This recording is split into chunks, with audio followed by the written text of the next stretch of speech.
Hello everyone and welcome to The Hill is Always Greener, a Sonic podcast on the internet. We're all a bunch of nerds and that's the thing, and we're old and etc. The song's gonna change every time. Yes, that's about it. I'm Faulerro. Hello. Well, I'm back again. And about time too. This time I'm in the mood to talk about Sonic. Aren't we all? Yes, I hope so. Otherwise it's going to be a very short podcast. I'm RockTheJake, and I'm here as well. Whoa. You too? Yeah.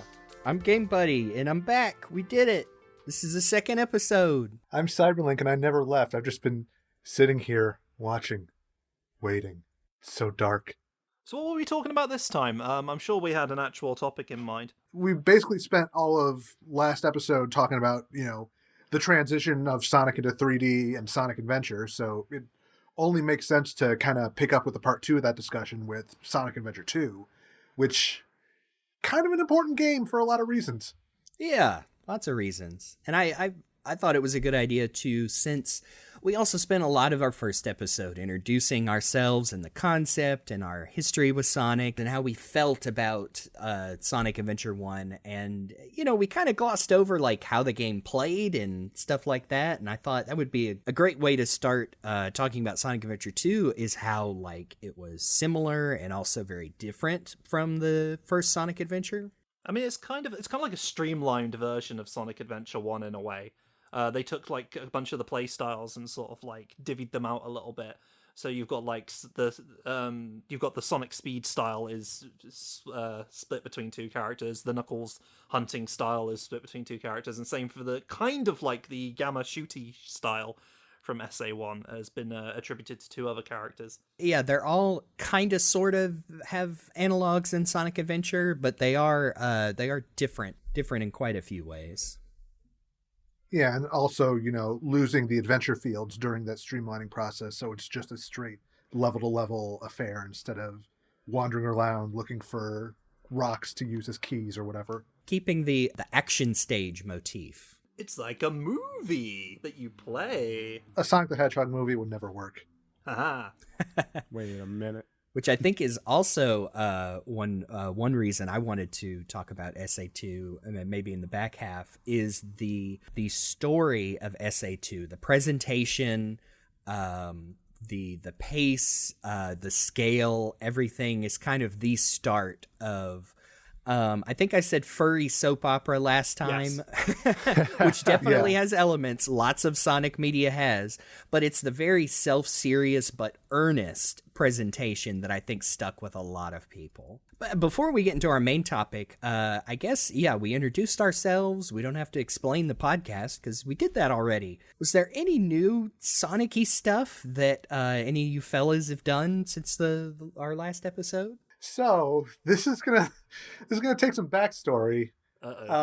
So Jeremy and my buddy Derek, Durtech on Twitter, about a decade ago, he and I basically made kind of an unofficial bet. He basically said that if they ever made a Shenmue HD or a Shenmue 3, he would do a full playthrough of Generations on stream. He is famously somebody who does not especially care for Sonical Hedgeman, as he has referred to him in the past. Both of those ended up happening, and after a couple of false starts, I had originally bought him a copy on Steam, but apparently that game does not like to play well with a lot of streaming software for some reason. There was kind of a nice confluence of events where Generations was among those games that got that really nice 60 frames boost on Xbox Series X, and then it also just went on sale maybe a month ago for about $5. So after almost a decade, we finally got that stream happening, and for somebody who does not care for those games, he ended up actually having a much better time than he anticipated. Ended up streaming much longer than he usually goes for his streams. He said that he was actually having a really good time right up until the last two bosses when it became, and I quote, anti-fun. Yeah. Yeah, unfortunately. That's so cool. Yep. I'm sure we'll talk in depth about Generations in a future episode, but the Egg Dragoon and Time Eater fights are not great. But the game, up until that point, real fun game. Hell yeah. Real good. That stretch of games had some problems sticking the landing with that final boss, but that is really fun because I do know the rest of that game that holds up pretty well. I replayed it just a couple of years ago, and it's a lot of fun. It's another one that has a great mod scene on the PC too. Oh yeah. Oh. Like Oh, mod yeah. scene is really incredible, but I should have expected that like a half hour of that stream was just playing the Casino Night pinball minigame because he's a huge pinball fiend. So I'm listening to him talk all these like pinball terminology and backhanding and upper play fields and everything as like, oh right, this is what happens when somebody who actually knows what they're doing tries to play that minigame. I know I got volume 9 of the graphic novel of the IDW Sonic comics. Ooh. Which I didn't realize. I know it wraps up like the tail end of the Metal Virus, but also is the Chao race arc, and it introduces Bell, which I don't follow the regular issues, the floppies or the floppy books or online. I just wait for the graphic novels because that's easier, and so I'm super excited to get into that. Like that's a a character I've been following for like since early last year, and now I'm excited to finally get into that arc. Yeah, Bell's been an interesting addition. I'm eager to hear what you think of that as you're going through. Isn't it nice, like, having all these new Sonic characters and being like, oh, I love that one. Oh, I love that one. That one's good. That adds something to the story. It is very much because I like the creative team, especially Evan, and their character designs in general. Like before this, I love how they've had just background characters and some that have gotten like promoted to what would you call it, a featured extra. Like I can't remember, is her name Lanolin, the sheep that shows up on Yeah, that's her. Yeah, she got like a name and like an official like appearance and outfit because they were like, oh, Sega said, give her an outfit so she can show up more. And I was like, oh, that's neat. So yeah, it is very cool to see. Very unique, just the design, but also like the concept of the character. But speaking of new characters, we started getting new characters in Sonic Adventure 2 here. Whoa. Good segue. I love it.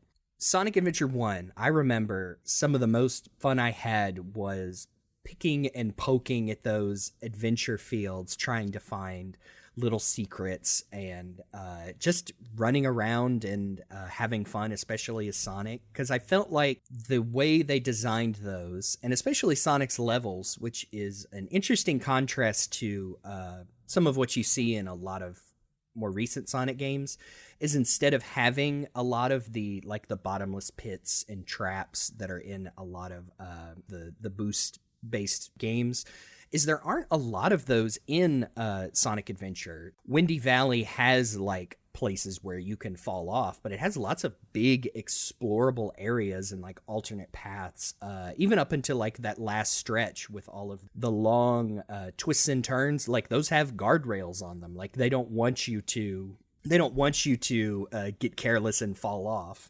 They want you to run really fast because they added the grinding. That's where you started to see a lot of the like, okay, here's where one false move and you fall off into a pit, which is, it can be challenging as long as you don't run into something unexpected. Yeah, and admittedly, they kind of ramp you up to that a little bit. Like, you think of the first level, it's City Escape, where there's nearly no bottomless pits. Like, it's mostly kind of, one path walled in on all sides, with only occasional bottomless pits here and there with the like rising and falling columns to jump across. But by and large, it's fairly forgiving in that respect, even compared to a lot of other first levels of Sonic games. Yeah, I would say Sonic Adventure 2, at least as far as like Sonic's and Shadow's levels, those levels are definitely built more linearly, whereas like the Sonic Adventure levels, like Jeremy said, there's like alternate routes that you can find in there.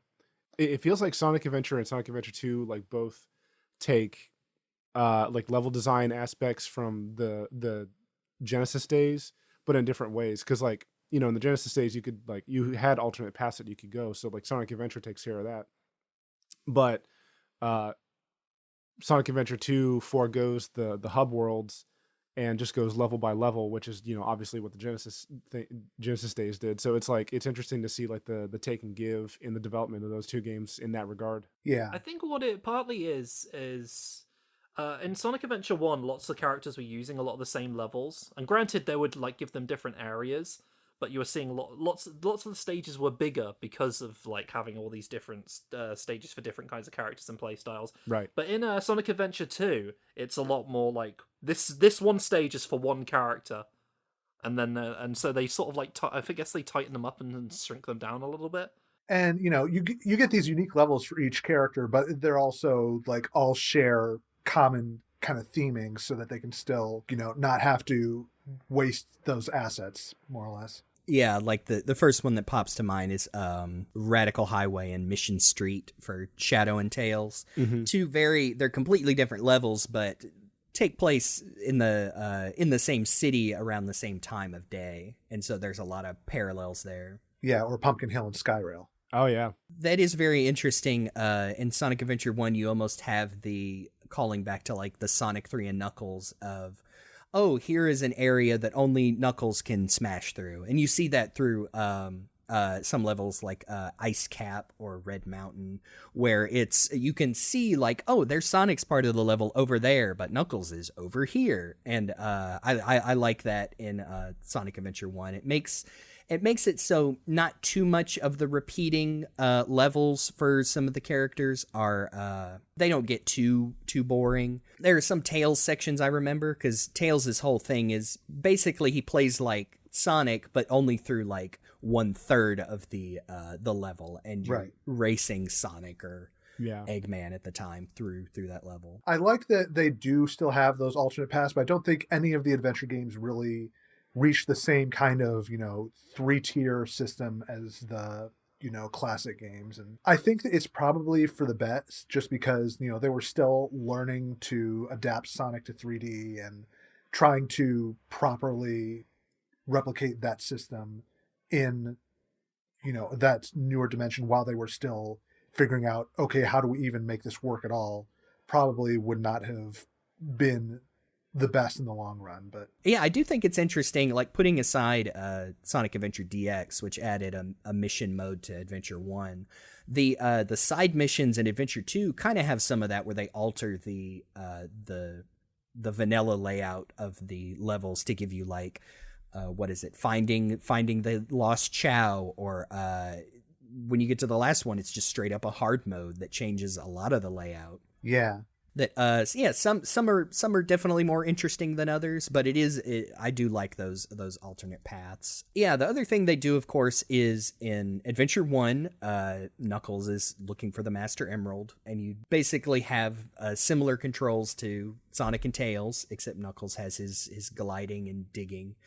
And you're following that Emerald radar along. And when they moved that to Adventure 2 with Knuckles and Rouge, I don't think they changed too much. I know the radar works just a little differently. I don't think it's precise, because they want you to rely on the hint boxes. Well, the biggest change they did with the radar was the fact that you can only sense one emerald at a time. Yeah. Which is, I can't say if I like that one or not. I think that is one of the mods I have on the PC version of Sonic Adventure 2, is to revert that to how it worked in Adventure 1. Yeah, I definitely did the same. I guess it's maybe to prevent people from getting a little like overstimulated. Oh, there's one here. No, wait, there's one in this direction. But I don't know. Like maybe they just wanted to help people focus. But I think it's a little better just to pick up the nearest one. Well, I wonder if it wasn't because they put such an emphasis on the hint system, is they want you to do it, one at a time. But then if you've played it as much as we have, you might just know where all the spots are anyway. So if you get close to one, then you're like, oh, okay, well, that one's right here. Let me go. I will say, I played Sonic Adventure 2 first before I played Sonic Adventure. And as far as like gameplay stuff that I like saw in comparison, like the biggest change that I saw was in like Knuckles emerald searching, and like the biggest thing was just like, I guess for me as a kid, like the biggest thing was just the design element of how the radar looked, Because if I remember right, the Sonic Adventure 1 radar was a little bit more animated, and then especially the fact that you could like sense 2, or if you somehow got lucky, even 3 at the same time. Yeah. And I thought that was so interesting, and like comparing it against Sonic Adventure 2 where you only sense 1, but you could still like potentially find another one that you didn't sense, which was cool, because then you would get a perfect score on it and get a bunch of points. I remember the treasure hunting levels in Sonic Adventure 2 seem a lot more vertical than they are in the first one. Yeah. Especially meteor stuff. Yeah, the outer space stuff. That's very interesting. But yeah, there's lots of different levels of elevation in those levels. Yeah, I'm thinking of Meteor Herd, Aquatic Mine especially. Like that one literally has numbered tiered levels. Yeah, it does. Yeah. Yeah, and I think that's another, effect of going from reusing levels to having more individual ones, because all of Knuckles' old levels were set in kind of smaller sections of, other Sonic levels or whatever. But with Adventure 2, you have much larger environments with much more kind of sprawling open areas for you to search for emeralds, and that, I think, both made it a lot more interesting because you had to do a lot more exploration, but also a lot more frustrating because there were so many possible places for those shards to show up that it also often just became really tiring to try and track those down. I remember as a kid getting very tired because I think I spent like more than 20 minutes on Meteor Herd and whatever, I forget what is Rouge's equivalent. Mad Space. Yes. I mean, just not even knowing the timer could go for that long. Yeah. Well, I mean, Mad Space does the kind of cheap thing of, we're going to mess with you by making all of these hints like backwards or weirdly inverted or whatever, because having to deal with all the artificial gravity isn't frustrating enough. Oh my gosh, yeah. I wonder how many poor kids didn't understand that concept. That is not telling. I can't remember. Does Omo Chao give you a hint that like, the hints aren't what they seem? Yeah, the hints are reverse. Be very careful or whatever. It's I can't say I'm a fan. By the way, I just wanted to throw this in here. The biggest change between the SA1 and SA2 treasure hunter levels is now Knuckles has got raps. Yes. Yeah. I mean, I guess he had the one rap in Sonic Adventure 1. That's true. Yeah, but they really leaned into it. Now it's while you play, so that's great. Yeah, that's another thing. The adventure games brought in their new kind of this leitmotif, modern Sonic like rocking music. Jun Sinue produced, wrote, and performed a lot of the songs on those first two games. But yeah, Sonic Adventure had like the character themes, but then the stage music was kind of more themed after the level. But then in Sonic Adventure 2, it feels like you still had songs for each level, but it kind of followed the character more. And Knuckles had that smooth hip hop rapping, and I mean. I'm a corny white boy. I still like those songs a lot. I do too, man. Honestly, I did a drum cover of the Pumpkin Hill theme, which is a Ghost Pumpkin Soup.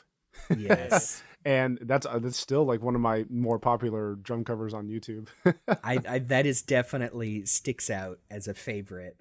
I think for a reason, because those are just very, again, to go back to, they are so earnestly songs about Sonic the Hedgehog, yes, but not presented with a hint of irony, and I really, that is why they're so earnest songs about Sonic the Hedgehog and Knuckles the Echidna. Yeah, what he's representing. Echidna. Now I'm just imagining Ernest singing Sonic the Hedgehog songs. Also in Wild Canyon, is it Wild Canyon? Wild Canyon. Yeah, Wild Canyon fun. Of course, I always think about the lyric, like, where, like, he all of a sudden inserts, like, yeah, Rouge, she's sexy as yo. I'm like, what? She's sexy, she's sexy and smooth.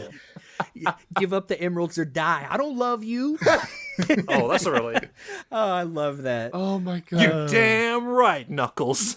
Yes. That whole breakdown in the soundtrack version of Death Chamber is, like... He's just talking. He's holding a conversation between two characters. It's so absurd. Yep. Got to track down that original version because they took it out of Battle, I believe. Oh, that's Yeah. cool. Yeah, there were a few misheard lyrics I had as a kid. Speaking of Wild Canyon and other, I think he says it at the beginning. I don't know what the official lyric is, but I thought he was saying "never seen a white hog spit like a menace," which I thought was funny because I thought he was referring to Sonic being a Caucasian boy and was speaking as from Knuckles himself, calling him, calling Knuckles black, which I'm sure a lot of people because of that said like, oh yeah, I've seen lots of like human versions where Knuckles is black. Jinkers, yeah. Yeah, I've always canonized him that way. But the actual lyric is "never seen a mic hog spit like a menace." Okay, Like okay, microphone. that makes sense. He might still be referring to Sonic being a show off and a attention hog. Okay. Or he could be calling him a honky. Yeah. Which, yeah, I think that's also, I think that's also why a lot of, especially us older fans, were like, yeah, Idris Elba is Knuckles in the Sonic 2? Of course. Yeah. That's awesome. Yeah. But just remember, he wasn't trying to make Knuckles sexy. Well, But he didn't need to try. He lied to us. failed step one, sir. I don't need your power. But yeah, that is, I think, the Adventure 2 kind of cements the modern Sonic take on music, at least for that era where Jun Senue was still doing like the main music composition. Yeah, Knuckles had his raps. Rouge had her like kind of smooth jazz. Shadow was a little more like industrial rock. I think it was Drew Scanlon who joked that like the Metal Gear Rising soundtrack sounded like something out of Sonic Adventure 2. Yes. I kind of miss that, though, honestly, that style of Shadow music, because I feel like they kind of Yeah. went more towards metal in like his own game. Yeah, the Shadow the Hedgehog soundtrack is really solid, but I do miss like the it's less emo, like people would joke, and it's more like Nine Inch Nails. Yeah, a little more in that grungy. era. Yeah, and man, I could go on about how much I love the vocals in Shadow's theme. Because All Hail Shadow is really great. All Hail Shadow is wonderful. I'm glad they picked it up as a leitmotif for Shadow. But man, the original song in Sonic Adventure 2, Yeah. that's a good one. Yeah. Again, I'm gonna come back to the earnest presentation with no irony. It is a tortured, dark song about a black and red hedgehog who has problems. Oh, it's very good. It's very good. Throw it all away. What a name for a song. Yeah. Yeah. While we're talking about music, can we talk a little bit about the music from Sonic Adventure since we're still doing like kind of some comparisons? Yeah. We never really Yeah. talked about that much the first episode. Yeah, we're kind of playing catch up with the like logistics instead of just our experiences. Yeah. So can I just throw it out there and say I've always been a big fan of Big the Cat, and I especially love his music. I really, I think just the past few years have come around to really loving Lazy Days, Living in Paradise. Oh, I love. I You can't didn't remember. love it from the beginning? Well, it was one of those things to where, hey, I'm gonna, just my upbringing. I was a sheltered Christian kid who only listened to basically Christian radio and anything that was in any media I consumed. And so when Sonic Adventure came along, that was my first exposure to some of those genres. And so Big's theme being this weird, like, God, how would you even say it's almost like a rockabilly meets Elton John Island rock? meets some Jimmy Buffett in there. Yeah, I was gonna say it's like if Jimmy Buffett had some more distortion. And Jeremy just called, oh man, this has to be satanic in some way or other. Yeah, I don't think I ever ran into that. Like that might be a story for another time. Anytime Sonic ran up against I can't wait till that those episode. old sensibilities. But no, I don't think so. But yeah, I really like Big's theme with that piano. And God, have you ever listened to those lyrics? Like, Oh, they're great. Yeah. they kind of break down into this existential. I know like, they're like weirdly deep. I thought it was just like Big talking to Froggy, but I think there's more to it than that. I think that might be the intended presentation. But yeah, there's a point where they're just like, God, what does life mean? Yeah. You know, why are we here? Can you tell me who came first? Sorry, but I don't know. Hey, do you ever think why we're here? Yeah. And then it ends, they ends it with like, oh, it doesn't matter, because we're living for today, having fun, and he being gives him the friends. Konami code of left, right, up, and down. It ends with the message at the end is it doesn't matter, which transitions straight into Sonic's song. Yeah. Yeah. Yeah, which is a and we can move on after this, but I just want to talk about that. How I think last time we talked about how Junichi Kanemaru like comes out of the gate with this definition of Sonic's personality. Sonic's theme song in both games absolutely nails like everything that I like about Sonic as a character. Yes. He talks about how that he is basically following his own conscience. He's not listening to any other forms of authority. If it doesn't sound right, if it doesn't feel right, it doesn't matter. But that he also has confidence in himself that at the end of the day, that's going to be the right thing to do. And man, that's just that's cool as hell. Both versions are very good. It is incredible how they have the exact same lyrics despite being two complete different compositions of the same song. I know, yeah. Like it's both for that and for Believe in Myself, Tails theme. Just completely different lyrics or completely different melodies, completely different compositions, but it still fits for both of them. I think is there like a tiny bridge that's in SA1, It Doesn't Matter, that didn't make it over there? They kind of tweaked it a little bit, if I remember correctly. Yeah. Uh-huh.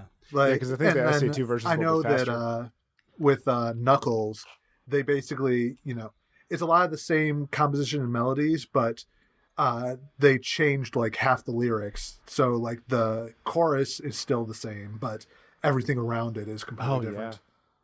Yeah, I think it's the same, it sounds like a choir or a quartet for the chorus in Unknown From Me in Sonic Adventure 2. Yeah. But yeah, it's a different main artist because it's the same guy that does all the Knuckles songs. It is weird when they brought out that new version of Unknown from ME, and it became, you can call me Knuckles. Unlike Sonic, I'm Knuckles. I'd rather flex my knuckles. Yeah, that was one of the lyrics that they changed. Like, it's weird that a lot of the meaning is for this very specific version of the song and not for this other version of the same song that is somehow completely different. Yeah, yeah. And it's really weird how they officially just added the lyrics to Snow Halation, but I respect their artistic choices. They're the inspiration for it.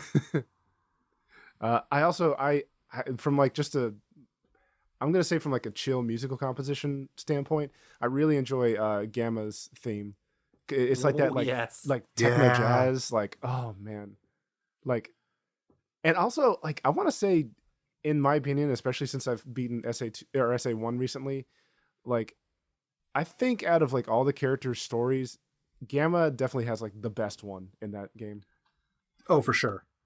There is a fantastic retrospective on that by Nazumi VA on YouTube that is just all about how, I guess you couldn't say it's super original if you're familiar with like lots of, especially anime, like science fiction robot media. There's Whoa, Sonic being derivative of other media products? That's completely original concept. My OC. She might get into this in the video, but yeah, there's lots of notes of like Android Kakaida in Gamma's story. But yeah, it is so, and that it's not just like, oh, this robot gets feelings. It's like, no, he not only develops feelings, he develops a conscience and he develops a sense of family. Like he regards Dr. Eggman as his creator and makes the choice that he has wronged his robot brethren. And that's why you go save them by destroying them. And he has like a little bit of like survivor's guilt. Yeah, you see, you see at the end of that it was all in service of like reuniting Gamma and Beta, the flickies inside them, with Birdie, the one that hangs out with Amy. But before that, it really is like he is freeing the other E-Series robots by destroying them because Eggman has banished them to, some pretty horrible places. Like there's, what is it? The one, is it Hot Shelter, where you go down and the poor guy has become like the core of this machine with all the little Dreamcasts around him. Like he can't even move around anymore. Gamma is something else. That is one thing that unfortunately doesn't carry over to Adventure 2. Although they do get into it with Shadow as far as being like, dark and emotional. Yeah, trying to have that emotional weight. When it comes to that, like, Gamma had a weirdly understated and poignant story, which is not to be expected from Sonic a lot of the time. And they also knew to, like, when the story ended and the character was gone, that was it. And they decided to leave it right there and let it hold that much more weight because of it. Now, let's move on to Shadow the Hedgehog.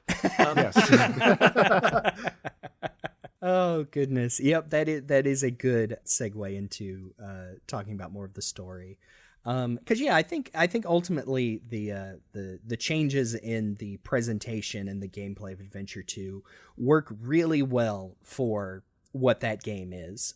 There are a lot of different changes. You lose out on some of the playable characters, and as much as we love Big's theme song, I don't know if a Sega Bass Fishing derivative minigame was appropriate for Sonic Adventure. Yeah. Imagine if they tried to tell this story while trying to fit in like all these characters' points of Big's fishing journey throughout space. And they do ultimately come together in that last story with Supersonic, and you realize how everything pieces together with the flashbacks with Tikal. But yeah, Sonic Adventure retells the same story beats at least 4 or 5 times. Like, if I never had to play Sky Chase Act 2 again, it would be too soon. Oh, yeah. Sorry, I just got it in my head now. I'm just imagining Shadow like doing a big long soliloquy.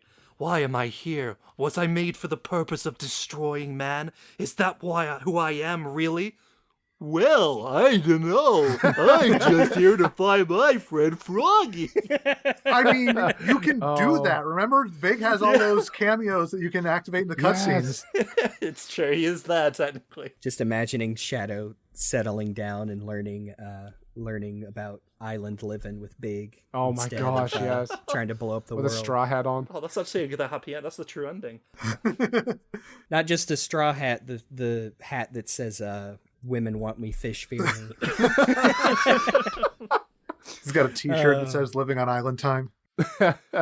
See, that would have solved everything if if he's up there on that not San Francisco bridge, and if Big just was right there, he could have talked him down from his whole revenge plot. Like, people make fun of Big, but that is a guy who has his shit figured out. So as far as like the story of Sonic Adventure 2, I want to ask y'all, if you remember when you first booted up SA2 on whatever system you had, Dreamcast, or if you played, I'm pretty sure we all played it on the Dreamcast, right? I didn't play it until GameCube. No. I was also played it on GameCube. Yeah. Yeah, I thought that was worth noting, is that I'm sure a lot of people first played it on the GameCube. And you said earlier, Jake, you played this before Adventure 1 because Sonic Adventure 2 Battle on the GameCube came out before Sonic Adventure DX, which was also on the GameCube. Yeah. So yeah, I bet a lot of people just a little younger than us, or who just didn't, play Sonic games until that generation of consoles, probably did play Sonic Adventure 2 first. Yeah, I think this was the first game for a lot of people because it was the first home console Sonic game to show up on a Nintendo system, which was unheard of at the time. Like, it technically wasn't the first game because Advance came out a month earlier, but oh yeah, handhelds were always felt a little different because Sega definitely wasn't making handhelds anymore. But yeah, that was the first big one after the poor little Dreamcast took her last breath. But I wanted to ask, for y'all, like, when you first booted up Sonic Adventure 2, like the very first time, which story did you do? Did you do the hero version or did you do the dark version first? Oh, hero for sure. Ooh. Yeah, hero. Just it's the first one there. I'm pretty sure I did Hero 2, that the first thing I saw it was the, that first cutscene with that ska-inspired little riff up in the sky, and oh my goodness, man. I mentioned growing up a little sheltered. Well, guess what I started listening to in college was Christian ska, La Five Iron Frenzy. Yeah, so man. when all them horns kick in Metal Harbor especially, I was in hedgehog heaven. Tearing me up and skanking with his Dreamcast. Oh, Oh, man. yeah. Pick it up. Yeah, I definitely did Hero Story first. I think I did Hero Story first, but I believe I remember instead of playing one all the way through and then going to the next one, I think I actually like bounced back and forth a lot between them, because like when I started to see like the characters interweaving, for some reason that made my brain go off, and I was just like, oh, I want to like see how that starts and then like interweaves, and it was interesting to play that way. I remember doing that because I would get stuck on some levels and I would hop over to the dark story. I remember specifically because this was incredibly traumatic for me as a child. I got stuck on Crazy Gadget, could not figure out the legitimate way to do that last block puzzle. Yeah, that was a mess. Yeah. And so I switched over to the the dark story and finished that. And I don't know how I could have known this information. I knew the Dreamcast at the time was like being discontinued. And I don't know if I read it in a games magazine that Sega was basically like, well, this might be it for us as a company. And so I drew the conclusion that Sonic Adventure 2 on the Dreamcast was the last Sonic game ever. Oh, wow. And so when I finished the dark story first, and Oh, I know where this is going.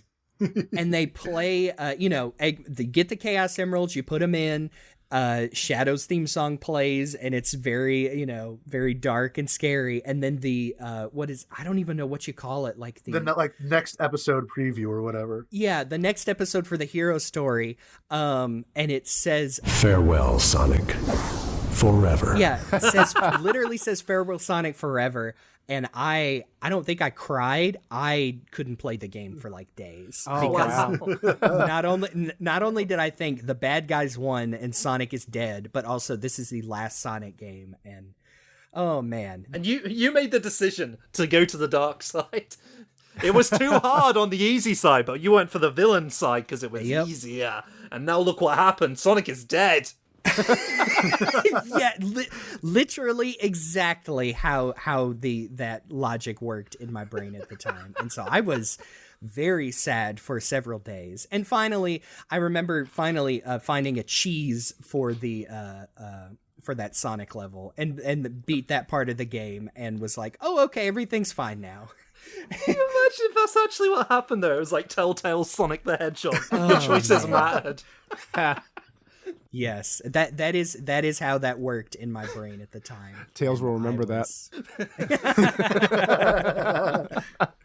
Although it is funny to say that we all started with the hero portion, but I think like if you jump between the stories and go chronologically with the timestamps, I think Dark Story starts first with Eggman breaking into the gun headquarters. Yeah, it's like the hero story doesn't pick up until around stage 4 of the dark story. Yeah, which is interesting because that's where you get, immediately they start this lore dump of Dr. Eggman. You are introduced to the concept of Gun being like this world police organization that also has these secret bases.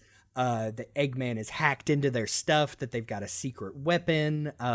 He mentions his grandfather in that opening line too, doesn't he? Yeah. Yeah, I remember seeing that and being like, wait a minute, his grandfather wasn't Kintoba? What the heck?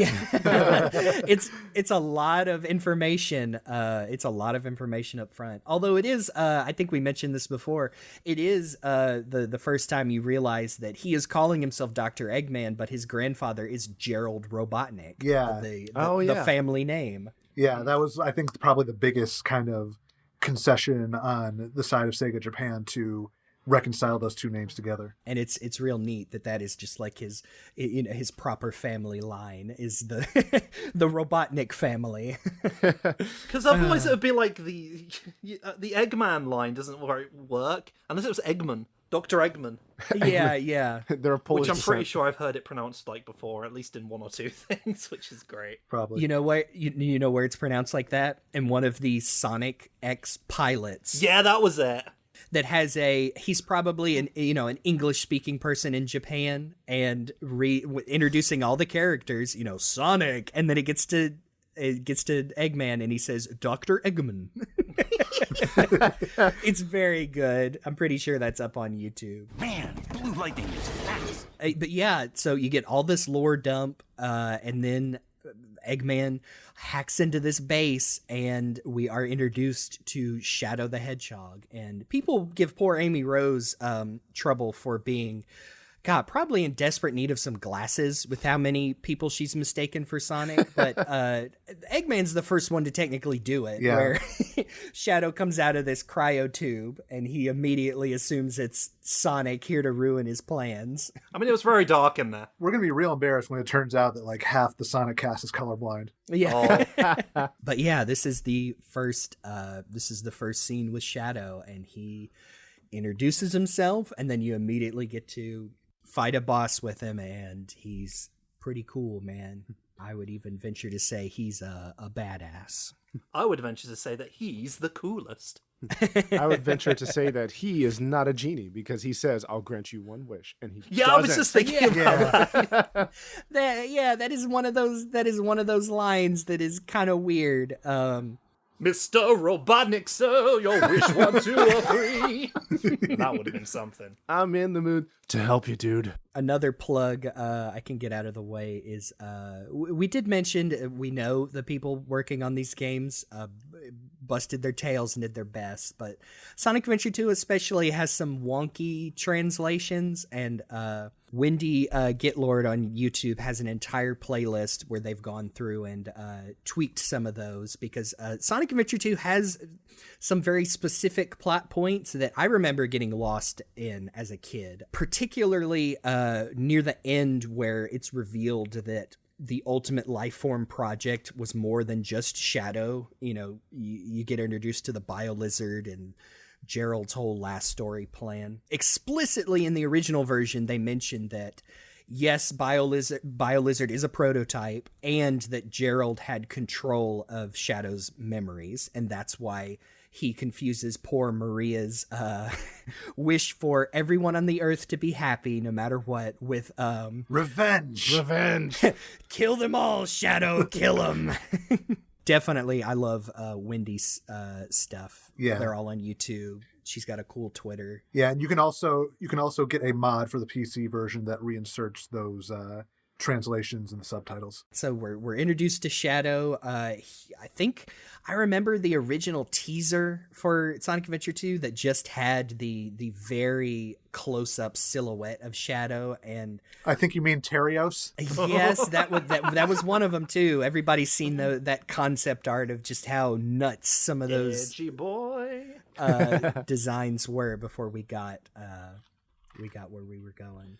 I will say though, like initially when I first saw like previews for Sonic Adventure 2, having an evil, what I thought was assumed was just an evil Sonic character, and his name was Shadow, felt like the most like it wasn't exactly the most creative naming ever. I would have taken that over Terios every day of the week. And honestly, I don't think I've seen a Sonic character get latched onto as hard as Shadow was after he was introduced. Mm-hmm. Yeah. It's hard to think of another, like, in my adjacent, pop culture circles. It's hard for me to think of another. The only one I can think of is, like, Vegeta from Dragon Ball Z specifically. Which it doesn't, I mean, there are some parallels to Shadow to Vegeta, but it's not one-to-one like some people would argue.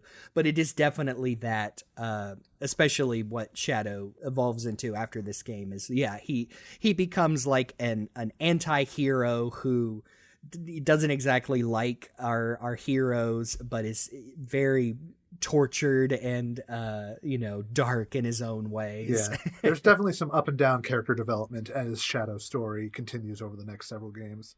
Yeah. I just feel like a lot of people misinterpret Shadow as being like, they think he's an angry boy, but he's actually a sad boy. That is something I miss about Shadow specifically. I understand they made the decision after this game to bring him back, and we can talk minutia on that story in general, but what I miss about Shadow is that, he wasn't just like angsty, edgy with his guns and weapons. It's like he was like very emotional and very self-confident. Like, you said it before, but literally one of the lines when you're fighting him as Sonic is, "Oh, I'm the coolest." And so good. And that is actually one thing that I really love about Shadow's original English voice, David Humphrey, who got brought in. I think he was a longtime friend of Ryan Drummond, and they did theater work together.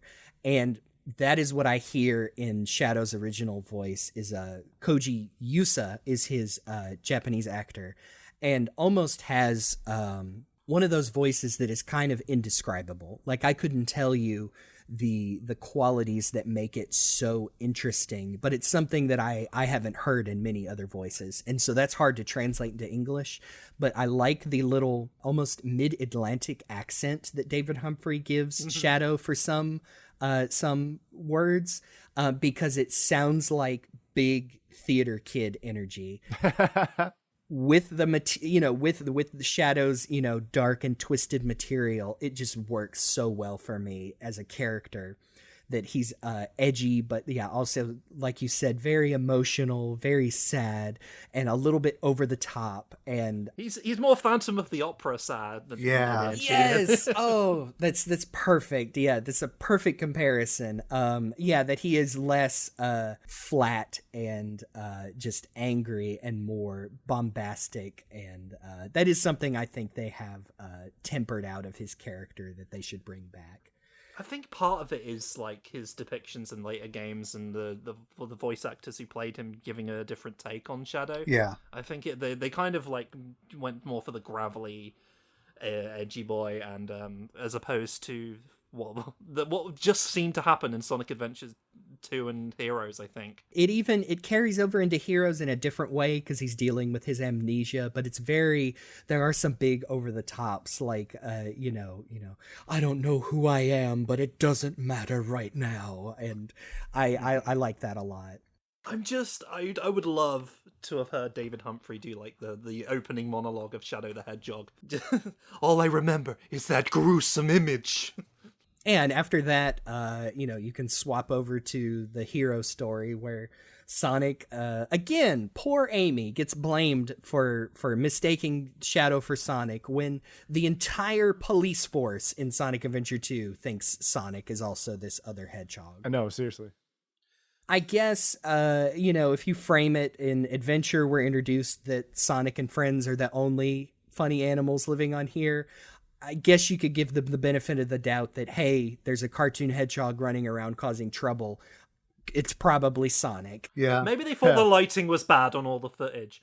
Or maybe they've been looking for a chance to arrest Sonic and like, aha, the closest thing to it. Let's take that son of a bitch down. Oh, I mean, that was kind of a plot point in the Sonic Adventure 2 adaptation, Sonic X, where they arrested Sonic because they needed to keep the whole government conspiracy covered up. And now we're proud to introduce our new segment on the show called Radical Left Highway, where we talk about the corruption in... No, just kidding. No, we have to talk about how the existence of Rouge the Bat has corrupted our youth for far too long. Hey, you joke about that, but boy, that character has boobies. Yeah. Does she ever? We've had some interesting Sonic character designs over the years. We had Sally Acorn and all that nudity, but this is the first furry character we've seen with very noticeable chest. I, as a white Englishman, offended by the very idea of table legs not being covered, as to not incite my ardor. I'm very disgusted by this Sonic game having boobies. Can't forget that Shadow kind of hogs the spotlight of this being his debut, but this was Rouge's first game too. Yeah. It's like I have to ask, what was that meeting like? Oh, it is to be a fly on that wall. I of know, these for real. very, very Mickey Mouse, Tezuka inspired video game mascot characters, and they come up with Rouge the Bat, which, look, I love Rouge. I think she's a great character. I think she's got a great design. But like you said, and she is just a bat with boobies at the end of the day. You said these are Tezuka designed, like, inspired characters you mentioned. Tezuka was a pretty horny guy himself. That's I don't know true. if you've seen That's Tezuka. true. Yeah. Hey, I've seen that guy's secret stuff. It is ooh. I do think Rouge is another one where her whole presentation brings it all together. It's not just the design, it's the way they write her in this game. It's both of her performances, Japanese and English, I think do a very good job of establishing that she is and I couldn't tell you if this is, this really works if you want to analyze it bit by bit, but that she is a mature woman who uses her appearance to basically her advantage. She does that a lot. They flesh that out in Sonic X. She's not just sexy for sexy's sake. No, she's sexy and smooth. Yeah, yeah, With exactly. a little bit of kleptomania for flavor. Hell yeah. Yes. I think she's a wonderful character. There's a lot going on for her. It's just, obviously people look at the character and the first thing they see is the heart on her chest, which is quite Yeah. She really her assets. Yes. Like, I definitely think that there are, like, certain games and media where she is better written than in other, contexts. But I think there is room for Rouge to have, like, a lot of really interesting characterization just because she is more of this kind of eye on the prize, almost more business-oriented approach than a lot of the other Sonic characters, even if there's still, like, a very flirtatious side to her. Yeah, she's got, like, shades of grey to her as well. Yeah. Like, 'cause she's on the dark side, but she's not a villain. Yeah. Which you could say the same for Shadow, really. Yeah. You can even say the same for Robotnik, kind Well, of. I mean, in this it's game, at it's least. more explicit in Rouge's case in that, she's an undercover government agent, Yeah. working from behind the scenes to bring them down from the inside, more or less. I think that's my favorite part, is that they are very intentionally establish her as, she's kind of you could even call her like a double, triple agent, because she is working for the Earth's president, but as more of like a freelance type, because she mentioned several times she's only doing it for the paycheck. Aren't we all? Has infiltrated, Team Dark, which is just Eggman and Shadow, to spy on them, but also isn't really doing a lot of things to prevent them from. She lets them blow up the moon. Yeah. Yeah. Yeah. But I think they do a good job of kind of establishing that, like, she's looking out for number one. And I do like that about her. Because especially in some other media, comics and whatnot, is she will straight up just like disregard other characters' safety, because why should she care? Yeah. And I like that she is not even when she is playing on the good guys team, she is definitely thinking about her next 3 or 4 moves and how she's gonna swipe something shiny after all this. I think it's interesting that, like, we had all these years of Sonic games and comics and everything, and she's the first, like, femme fatale character I can think of. At least the first good one, anyway. Yeah. We don't count Breezy in Adventures of Sonic. Oh, how could I forget? The sexual awakening for so many people. No. Oh, yeah, Breezy. Oh, man. That's taking me back. Shout out to Mark and Flops I think they're on his Tumblr, who has a wonderful just little comic side story that follows Breezy and Honey as the Archie versions of the characters. Yeah, I think it is based off those wonderful little comics. Oh, absolutely. Pretty sure if you're listening to this, like the big story beats of Sonic Adventure 2 is Eggman is wanting to collect the Chaos Emeralds to reactivate this ultimate weapon, Eclipse Cannon satellite that is based off of his grandfather's work to, again, take over the world. I don't think even in this one, in Sonic Adventure 1, Eggman wanted to build a theme park. I don't know if Eggman really talks about his end game after he's taken over the world in this one. Look, builds a very, very big theme park. Yeah, it turns the entire planet into Eggman world. You've played Sonic Colors. You've seen, that end game.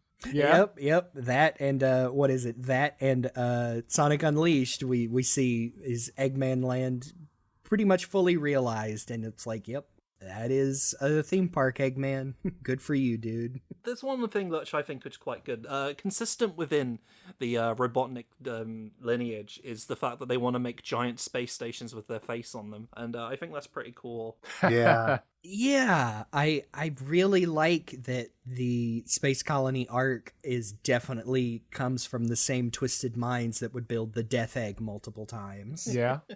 It's gotta have a mustache. That's so people know you mean business. Yeah. It's like an artist's signature. How are you going to know that this came from the brilliant lineage of the Robotniks if you don't put a big nose and a mustache on it? I mean, you gotta think that, okay, Gerald was working on this weapon already for gun. Like, they wanted to use it for, whatever horrible war crimes. But they also definitely approved of him making it look like his own face. Yeah. No, absolutely. They saw the the $100 trillion budget proposal to put things in space and, rubber stamped it. Yep. Make it look like the old man as long as it works. I know it's hidden. I know it's technically hidden, but there's no way they could not know that sort of something of that scale was being worked on. No. A big old nose and mustache. I always assumed that it was part of because I don't think we learned in this game, but part of most of his research was going towards trying to cure Maria of her ailments, and was also working on these horrible weapons for the military. And so, yeah, I assumed that the Eclipse Cannon was already in the plans, and yeah, it just happened to be on this mustached satellite at the time. They definitely, retconned some of the motivations there with Shadow the Hedgehog when that came out. The Eclipse Cannon was actually made for, the good of mankind to blow up aliens, not for taking over the world. But sure.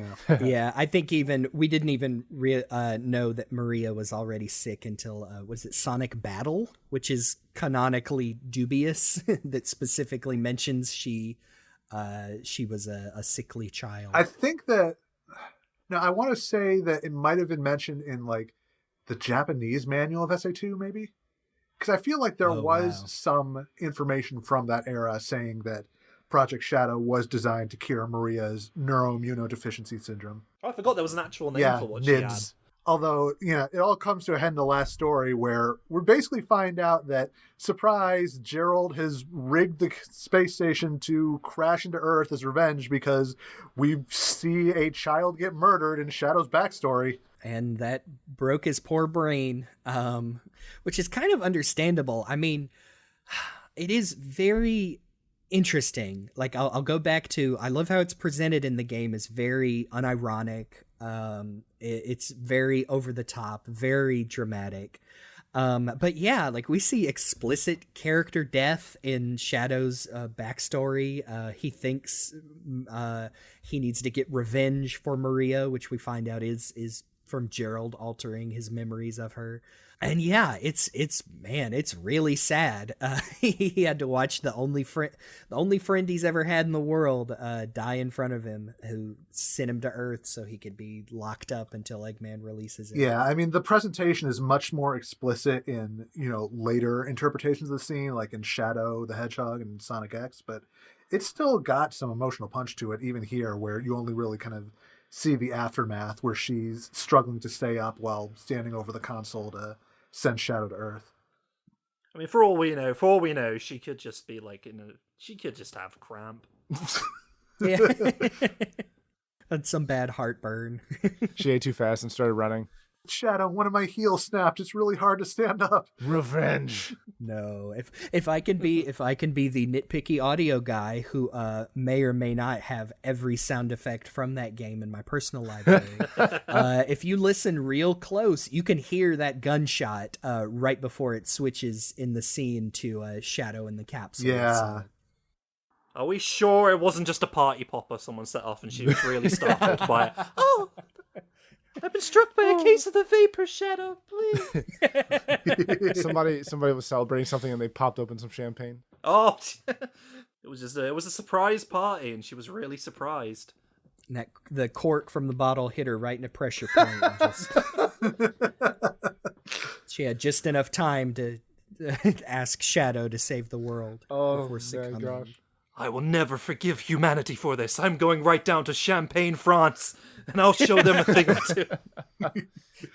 Alternate history where Shadow takes over the world and reestablishes prohibitionism. Oh, it's actually an anti-booze message. Oh, all this time. We were talking about Shadow being, his music and all his themes, but we didn't realize that he's actually super straight edge as well. I'm Shadow the Hedgehog, the ultimate teetotaler. Yeah, no, that makes a lot of sense. That's what the real translation notes are about.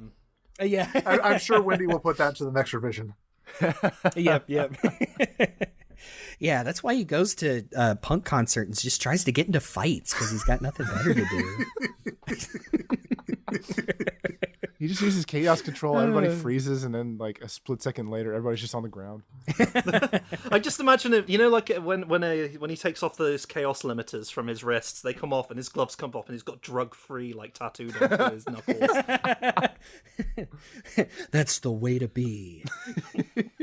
Oh, we're doing the memories of Gerald Maria Robotnik, so we're giving them so much levity.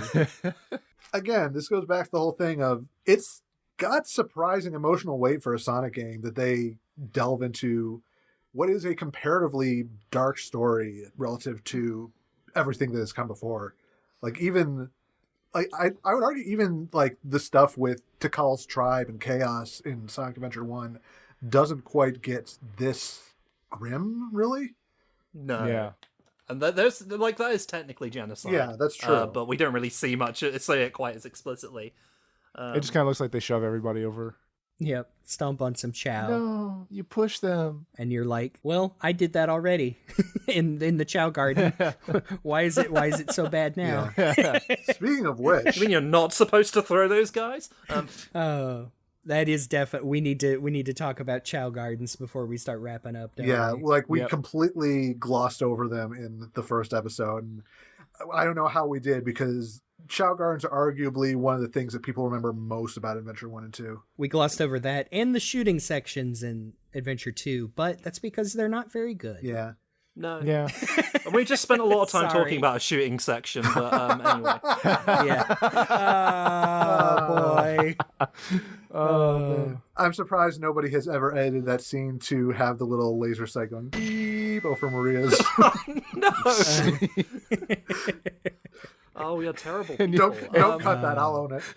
and the sound effect. The sound effect at the end is the capsule opening when you hit it. Boink. Maria! Yeah, the Chao Gardens, man, what a legacy of a thing that they did twice. I guess 2.5 times if you want to count the advanced portable ones. Yeah.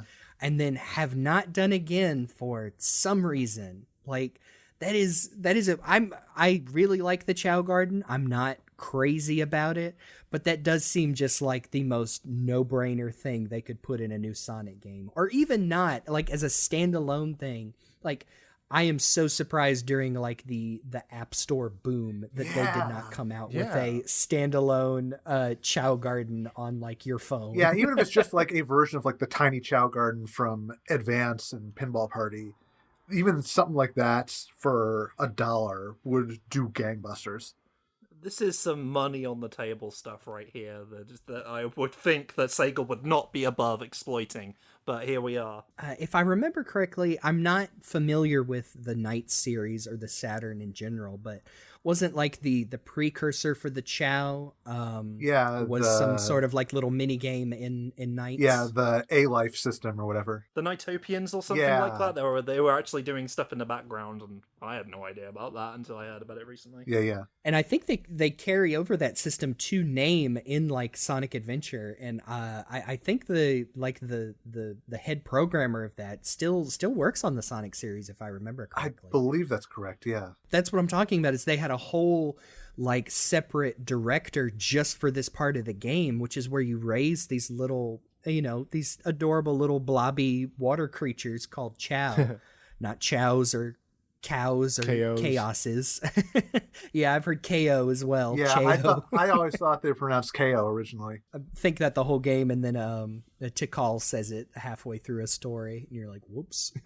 Yeah, we didn't get KO until the cartoon crossover a long time later, but anyway. KO! I get it. But yeah, like if you look back at the Chao Garden, they like, even beyond just the super compelling virtual pet stuff, they were doing a lot of interesting stuff technologically as well, because like you could send your Chao to the VMU, carry it with you, and have it go on adventures while you're walking around. Or, later when they brought it to GameCube, you could send them to GBA over the link cable, either on a standalone download thing or in Sonic Advance and Pinball Party, as we mentioned. I used to tie some dental floss through the little keychain ring on my VMU and carry that thing with me everywhere. Nice. Of course, the batteries only lasted for about like 45 minutes, but yeah, it was a fun time. But yeah, that did make it so much, like almost, people talk about the metaverse and all lately, but yeah, being able to put this 3D character that you're interacting with in the game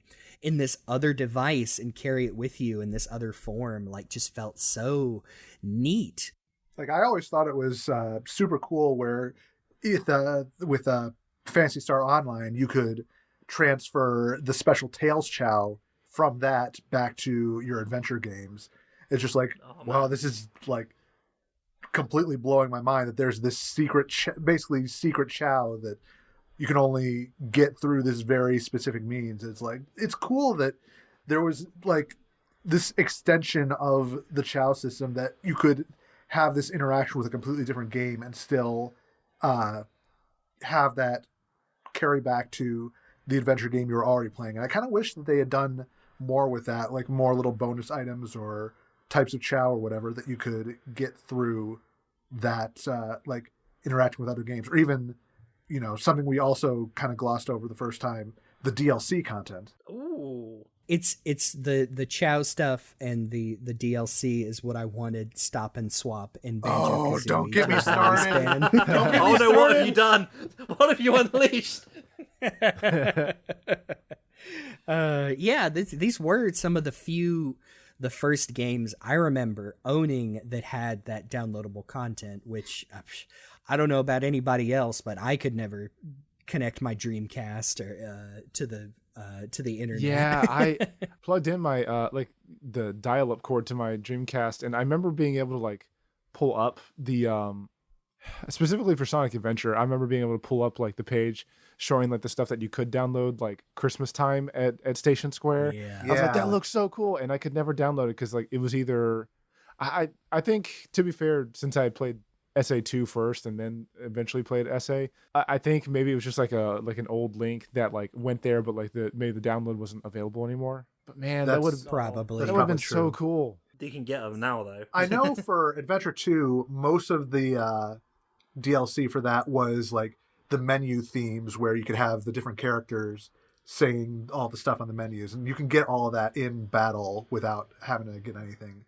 I think the only stuff that got lost in the transition was a handful of alternate kart tracks and like a couple of costume packs, so like Halloween costumes and Christmas costumes for everybody. Those have thankfully Sonic Adventure 1 and 2, I think all of the DLCs, no matter how obscure or region specific, has all been preserved and ported over into that PC version. Yeah, Adventure 1 for sure. I'm pretty sure Adventure 2 as well. And it's very neat to see that stuff. And also like stuff that I definitely didn't know existed. Like there's some very obscure Sonic Adventure DLC tied in for like Reebok streetwear and some Japanese television shows and stuff like that. And it's very, very cool to see. Yeah. The stuff that even like the Christmas stuff and some of the other stuff that if I could have figured out how to get my Dreamcast on dial-up internet, could have experienced, but never did at the time. Yeah, I appreciate that the mod gives you access even to the DLC that never left Japan. So like the Japanese New Year stuff, the specific tie-ins with Japanese brands. And so we're able to experience translated versions of this stuff that we never got back in the day. So it's really cool getting to know that stuff is preserved and that people will still be able to have access to them going forward. Also, isn't it wild that one of the characters you can have like read the menu stuff is the president's secretary in Sonic Adventure 2? The code to unlock it in Adventure 2 Battle is so weird. It's like, it's either just keep rotating the stick or just keep swinging the control stick back and forth. And it's weird and I don't get it. I think when it comes to like the impact of Sonic Adventure 2 is it's not the world's greatest Sonic game. Some people will say it is. But it's like one of the most like iconic and influential and something that people will never be able to let go. To the point that they will always demand that the next game be just like this or it is a failure. I think. Yeah. For better or worse, there are a lot of things from Sonic Adventure 2 I'd like to see revisited. Yeah, I think Adventure 2 was a game changer for the series in a lot of ways. Shadow's existence alone being kind of a huge one. Like I shared earlier, I think for a lot of people, if you knew what was happening in the game industry and that Sega was, their future was in jeopardy, this was a big, not only an anniversary title for Sonic, but this was a big, like, this could have been the last Sonic game for a long time. It really felt in a lot of ways like the end of an era. Especially with the, just to wrap up the story, like, Shadow realizes that his memories had been tampered with and that Maria's true wish was for him to make a positive impact on humanity, to help make a better world and not shatter it into a million pieces with the space colony pirated by a horrible lizard. I remember, I'm sort of paraphrasing a very good video on Shadow the Hedgehog and Super Shadow that made by the Game Apologist, but you will notice that while Shadow is all dark, it has the dark and edgy design throughout the whole game, when he realizes what he really is and turns into his super form, he's really bright. And not just like in Sonic, there's like elements of white in him. They like really try to push across the point that he's a good guy now. Yeah. I feel like. Yeah, it's an interesting the graphical choice they made is that Super Sonic is gold, which we'd seen before, but Shadow he's not exactly white. I would say he's platinum colored. Yeah. It's more like that. And it's very it is like that transformation into his true ultimate self is that he is and tale as old as time, like the dark and the light, is he has realized his the most powerful force is that positive his positive memories of Maria, who was filled with this compassion and love for humanity, even in her her horrible death at the hands of people, is she didn't let go, and the last thing she imparts into Shadow is that please don't lose that. Self-actualization through Chaos Emeralds. Yes. Yeah, and gosh, man, we could go for another hour on all that. We literally have this parallel from the first game of where the Chaos Emeralds are filled with this powerful, awesome, sometimes scary energy, but at the end of the day they can turn your wishes and your thoughts into physical objects, basically. and that is why Shadow is able to harness them and join Sonic to defeat the final hazard, spelled all as one word with no spaces. Do you ever think about the fact that the final boss is a giant lizard? Yeah, with the space colony up his butt too. Yep. Yeah. It was really cool at the time. Yeah. Oh, it's very cool. It's Like- that's a bit of a simplification. It's more of like some techno body horror where he's merged, organic with the technology. He is like the representation of all of the dark desires of Gerald Robotnik in his act of revenge against the world. I mean, it is, but at the same time, it will be forever immortalized because something we completely glossed over. That final fight has arguably the best theme song of any Sonic game to date blaring over it and leaving it might arguably be the second biggest thing to come out of Sonic Adventure 2 after Shadow himself is Live and Learn, which is, if you have to say one Crush 40 song, it's Live and Learn. Yes. There are, you could slice down people's preferences for Open Your Heart, Live and Learn, which are two very good songs that introduced us to Jun Senoue's shredding guitars and Johnny Gioli's just powerful rock god vocals, dude. But at the end of the day, I'm gonna say Live and Learn. Like there's a reason they ended that wonderful Sonic Symphony concert with a performance of that. I remember the one time that you and I, Jeremy, got to see Crush 40 play live. That we had to get to a panel at a convention, and we were already running late. And we stayed an extra few minutes because their encore was Live and Learn. And we were like, okay, we can't leave. We have to stay. We're legally not allowed. Sprinted, and it was a rapturous experience. I'm not usually one to get like this, but hearing that orchestral rendition during the 30th anniversary concert actually made me a little bit emotional. As it should. Honestly, yeah, I did too. And not to, again, not to derail too much, but I can say that at that same convention, like we literally got to talk to June and Johnny for just a couple of minutes, and they seemed like swell guys. I remember we knew that they were leaving, I think, a signing panel, and we literally just walked down there thinking we'd wave at them and go say, "Hey, we're big fans, can't wait for the concert." I was gonna say it was June. He was walking past, then he doubled back because he saw your Sonic shirt and blue hair. Oh, of course you have a Sonic shirt and blue hair. And he got a picture with you, and then I showed that I had like their original album, and he's like, hang on, and he brought us up to see Johnny and the rest of the crew in the van, and we got a picture with them. Oh man, because I am not to say I'm not that guy that bothers guests at conventions because I know they're busy, but it was like I said, it was a very cool thing. I still have the picture right next to me up on my wall of they seem like cool dudes as far as I know, and I'm always glad to hear them collaborate in new Sonic music and whatnot. Yeah. Man, that song is had such a lasting positive impact on the franchise and the fandom. And God, another stupid little story is when I first got to that the last story as a kid. I remember I think it was strep throat, which is terrible. Could barely talk. Yeah. And there's a part in the song where it says,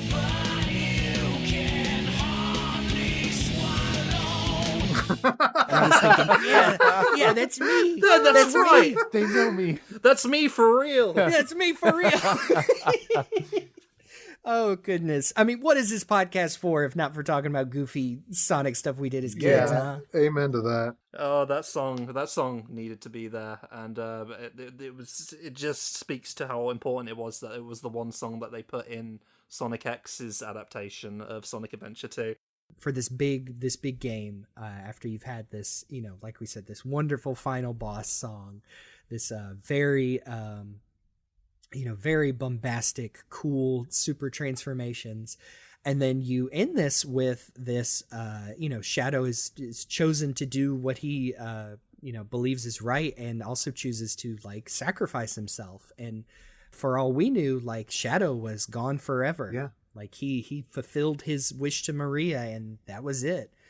And they even do an in memoriam after the credits. And goodness, that was definitely something I don't think I expected. The first time I saw it was, man, I think Shadow just died, y'all.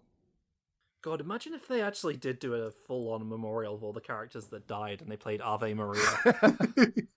I mean, you're right. Like, it's one thing when when like an NPC that is only like really relevant to that specific story dies, like, Tikal and Chaos disappearing at the end of Sonic Adventure or whatever. But this was,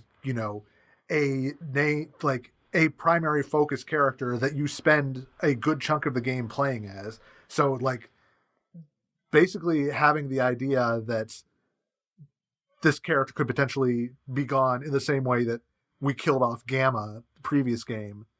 That's, it came as kind of a surprise at the moment. And, I think there was a part of us that knew that there was no way they would get rid of him forever because he ended up being just too popular, but still doesn't, like, playing through that the first time, I don't think it really takes away from the impact of that moment. There's definitely discussion to be had on bringing Shadow back and, did it work, did it not, et cetera, et cetera. But yeah, no matter what they did, I don't think it takes away too much from his story in Sonic Adventure. Maybe some of the weird alien stuff in Shadow's game. Yeah. I do think Adventure 2 had a big influence on a lot of big Sonic stories going forward, for better and worse. I don't think you would have gotten a semblance of Sonic 06's story without Adventure 2 laying the groundwork, which is a good example of how bad it can get. But I do think a lot of the stories that people really enjoyed, like Sonic Unleashed, also have a great balance of this, dramatic wonder with Sonic characters, but also presented in a very, like, it's not poking fun at itself too much. There are stakes, which I like. I like when there are stakes in Sonic games and they matter. Yeah. Rare, well done. Yeah, exactly. That's a good way to look at it. You can have a much more lighthearted tone, but you want to believe that the characters are, living and breathing in this world. Yeah. Yeah, you want these Sonic stories to actually mean something and feel like they matter. You don't like it when Sonic forces these plot points in there that just don't make any sense. And there it is. Anyway. Oh, sir. How dare you?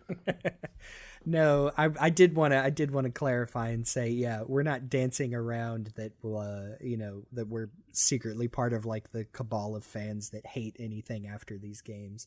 I know I'm not, but I can definitely say, yeah, like you said, there are right ways to do dramatic Sonic, and there are wrong ways. I think that's probably a pretty good spot to wrap it up for this episode. Yeah, I think we've covered a lot of ground here.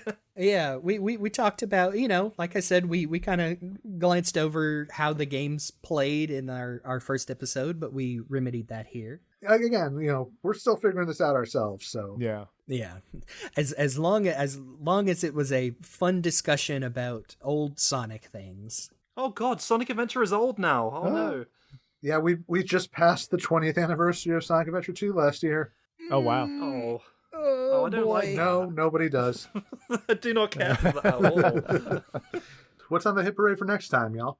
I think we were throwing around some ideas. Maybe we should just keep it vague and we'll surprise everyone. 'Cause we were talking about, might even do a little